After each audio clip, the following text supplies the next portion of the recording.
La sociología resulta una de las más fascinantes y poderosas herramientas de la ciencia social. Es a través de ella que podemos explorar el mundo social que nos rodea, las relaciones entre los individuos, la forma en que las sociedades se civilizan, se adaptan, crecen y se marchitan. A lo largo de la historia, hemos visto innumerables sociedades ir y venir por el cauce del tiempo. Babilonios, persas, romanos, egipcios, grandes pueblos con aportes como los griegos y sus conocimientos matemáticos, algunos otros como los cananeos, mejor conocidos como israelitas, que lograron dominar la esfera a través de su mitología.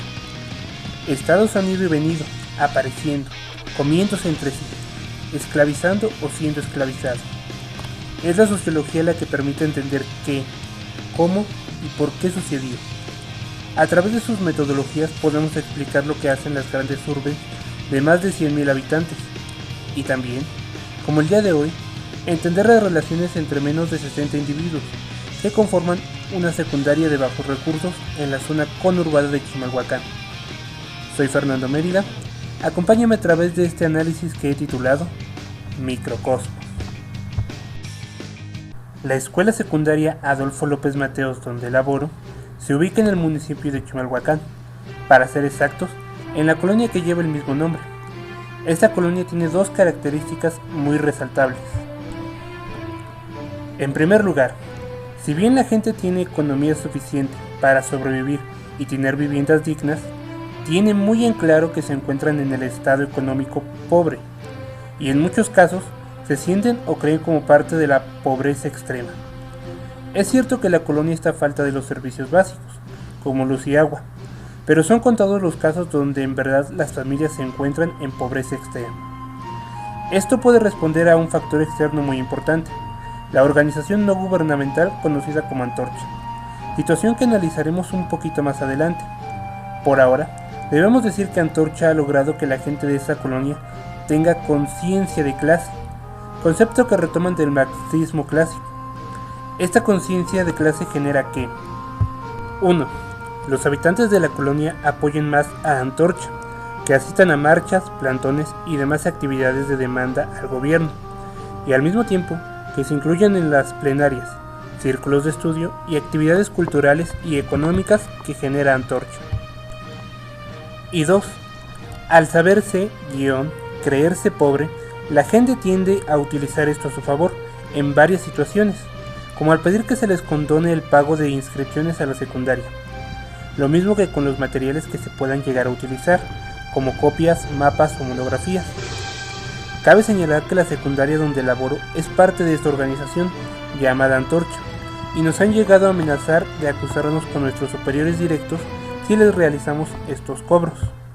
La segunda característica de esta colonia es sus altos niveles de violencia. No son pocas las personas que tienen estas actitudes suburbanas que me recuerdan mucho al Bronx de los 80, un pueblo que ha caído en las armas de la violencia. No son pocos los casos de conflictos importantes entre los habitantes, de los que balean a sus vecinos, del cobro de plazas y rentas, e incluso no es raro encontrar cadáveres en el basurero ilícito que se creó en el espacio que perteneció a una mina y que ahora está abandonada. Tampoco es poco común los pleitos entre los mototaxistas que terminan en muerte. En la población esto genera un estado continuo de alerta y de pánico.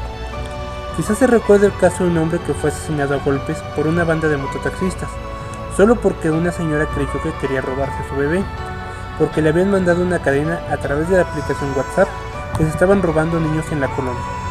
Fake news, obviamente.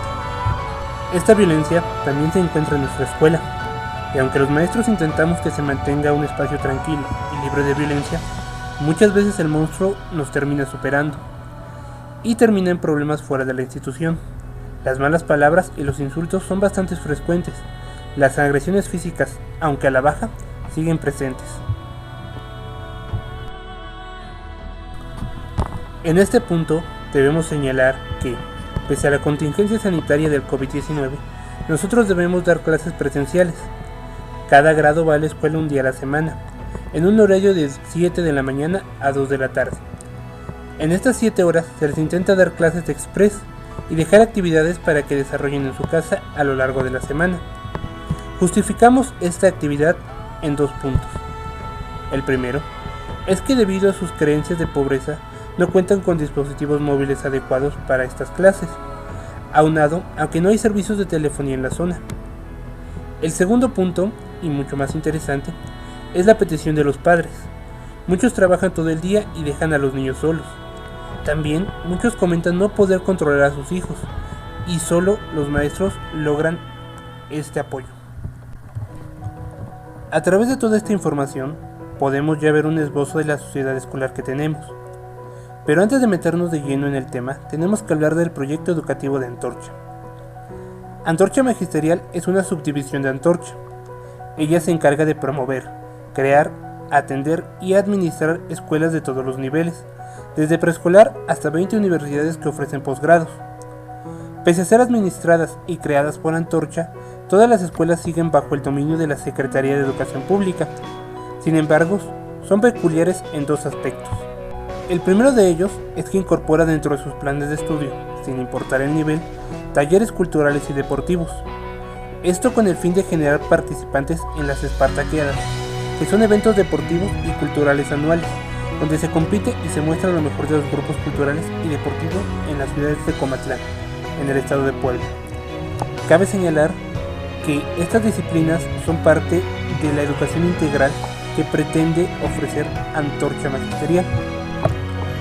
El segundo punto por el que se distingue la educación es que ésta incluye materias a partir de la educación media superior que analizan a la sociedad a través del marxismo, del análisis político-económico de la sociedad, y que desde la secundaria van permeando esta a través de la lectura de los materiales y opiniones publicados por los dirigentes de la organización, y que van generando esta conciencia de clases, forzada un tanto, puesto que incluso a mí como docente de la Academia de Lengua Materna se me ha invitado, guiño guiño, a que hable del ahora candidato para la presidencia municipal, Saúl Torres Bautista. No es difícil mirar que los fines de Antorcha como organización política son el de generar votos, cosa que alto y bajo han dicho. Esperan tener unos 30 millones de afiliados que representan un 30% de los habitantes que pueden votar y casi un 60% de los que suelen hacerlo, y así lanzarse de lleno a la presidencia. Los fines, beneficios y costos y pérdidas que representaría la llegada de Antorcha son temas políticos que, aunque empapados de temas sociales, escapan un poco de este análisis. Lo más importante a resaltar es esta inyección de cultura y de pensamiento político que se pretende dar a la sociedad educativa, que, en mi experiencia personal, he notado que es un poco difícil lograr que permee en el estudiante, puesto que todavía tienen implantada la idea de que la educación es simplemente para tener el papel y que todo el pensamiento crítico es innecesario en un mundo donde lo más importante es el saber hacer. En un punto aparte de esto, me gustaría hablar de la organización de los docentes a través de Antorcha. Existen 3 tipos de maestros dentro de la organización: los de bolsa común, los de base y los activistas. Los de bolsa común son aquellos que, pese a trabajar como docentes dentro de una escuela de la organización, no tienen una plaza reconocida por la Secretaría de Educación Pública, y es el grupo al que yo pertenezco. Los de base son aquellos que trabajan dentro de una escuela antorchista y tienen una plaza reconocida ante la Secretaría de Educación Pública. Y finalmente, los activistas son profesores especiales, pues aparte de dar clases y no tener base, son activistas del movimiento antorchista y trabajan también dentro de la comunidad. En la escuela en que yo laboro, solo existen 2 tipos de maestros, de bolsa común y activista. Constantemente hay rencillas entre los mismos. ¿Un guiño a la lucha de clases? Quizás. Lo cierto es que es notoria la diferencia entre ambas clases de profesores, desde las actividades y el peso que desarrollan, hasta la libertad de horario y reconocimiento entre la comunidad. Mientras que son los profesores de bolsa común los que mantienen la escuela a flote, son los activistas quienes reciben el reconocimiento de este trabajo. Pero como decía Antunes, en la escuela pequeña todos hacemos todo. Y así, en nuestra escuela, desde lavar los baños y dar mantenimiento, pintar, realizar actividades culturales y deportivas, es tarea de los 6 maestros, los mismos que tienen a 60 niños de los contextos más complicados. 6 maestros para 60 niños no suena tan complicado, excepto por un pequeño detalle. De los 6 maestros, 5 no tienen el más mínimo estudio de pedagogía o didáctica. Contamos con 2 trabajadores sociales, una bióloga y 2 ingenieros en alimentos, y yo, un psicopedagogo. Aunque es muy respetable su gusto por la educación y que se pudieran desempeñar muy bien en sus respectivas áreas, se necesitan profesionales con conocimientos directos en la educación para lograr llevar a estos niños al éxito. Claro, entendiendo este éxito como el conocimiento aplicado a su realidad, puesto que si pensamos en que uno de estos niños pueda terminar una licenciatura, aunque no es imposible, ciertamente es complicado, debido a su trayectoria académica y los problemas sociales a los que nos enfrentamos dentro de la educación. Y bueno, ahora que tocamos el punto de los alumnos, pues debemos notar que ellos han pasado por un complejo historial académico, puesto que los problemas de maestros no son cosa reciente en esta secundaria. Hay anécdotas que relatan maestros que acomodaban a sus alumnos en círculos y los dejaban hacer lo que quisieran mientras no hicieran ruido, que permitían los insultos entre maestro y docente, o que simplemente se olvidaban de su clase y se ponían a platicar con ellos como su amigo. Obviamente estos maestros terminaban aprobando a todos los alumnos y estos se acostumbraban a no hacer nada. Y eso es lo que todo el mundo les ha enseñado, no hacer nada. Las relaciones sociales de los mismos son complejas, tanto por su edad como por la forma de relacionarse con el medio que tienen. Un medio agresivo, un medio insípido, un medio que ofrece oportunidades así como las niegas, un medio donde gana el más fuerte, un medio basado en el estatus social y el medio de producción, al neoliberalismo que defienden porque el pobre es pobre porque quiere. Estos jóvenes se topan con la red primaria en la que intentamos, aun si van a ser simples cajeros de algún Soriana, sean los mejores desempeñándose en ello. Ciertamente sabemos que no lograrán terminar los estudios profesionales, y no es porque no creamos en ellos, sino porque nosotros ya hemos visto y recorrido todo el proceso de la profesionalización, y sabemos que es un camino carnicero, y no tener bases fuertes lo hace aún peor. Y estas son simplemente una de las pocas reflexiones empíricas basadas en la observación y el análisis del medio y del discurso dentro de la secundaria Adolfo López Mateos.